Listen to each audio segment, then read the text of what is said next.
Welcome to this demonstration video where we will provide examples of a completed program business case and program charter.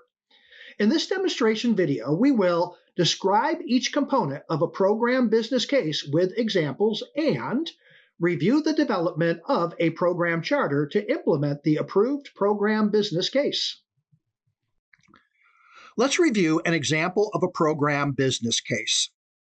Each program business case begins with an executive summary. This includes a program overview and measurable key outcomes. In this example, the Infinity Wireless Customer Support Enhancement Program aims to develop a suite of applications designed to significantly improve customer service for wireless customers. 5 key outcomes or program benefits are defined. Section 2 is entitled Programs and Outcomes. Approved concepts and program objectives are highlighted. In addition, expected outcomes are detailed. This section will need to be reflected when the program charter is created. The next section includes program analysis and justification. Included are a cost-benefit analysis, financial analysis, and alternative solutions that were considered. Needless to say, financial benefits are highly regarded. Risks are potential events that can impact a program negatively or positively. Assumptions are what we believe to be true but need to validate. Risks and assumptions are outlined in the business case. Programs will always have positive and negative business and operational impacts. These impacts are acknowledged and documented. The benefits analysis section of the business case will serve as inputs to develop a benefits register. Intrinsic benefits are self-fulfilling and internally driven, such as an increase in employee satisfaction. Extrinsic benefits are externally awarded and often material or social in nature. Examples in this business case include increased revenue and market share. Remember, the primary goal of a program is the benefits realization potential it may offer. Market demands or barriers and potential profits complete the benefits section. Social, environmental, and legal considerations include an overview of social needs, environmental influences, and legal implications. A high-level implementation plan is documented. This program will require 18 months to achieve time to market expectations. In addition, a few constraints or limiting factors are noted. Next, all programs must align with the strategic goals of the firm. This alignment is validated in the business case. And finally, the program business case closes with a summary of key points and a recommendation. The program business case must be approved by executive leadership before the program charter is created. Good news, the program business case was approved.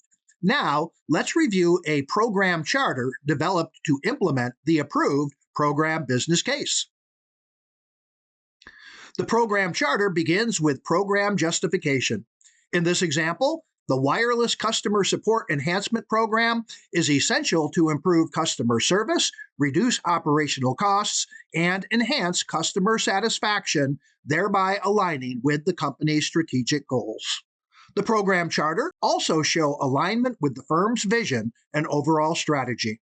The next section shares the linkage to the firm's vision and validates the strategic alignment of the program. Program scope and benefits are defined. Expected benefits must align to those approved in the program business case.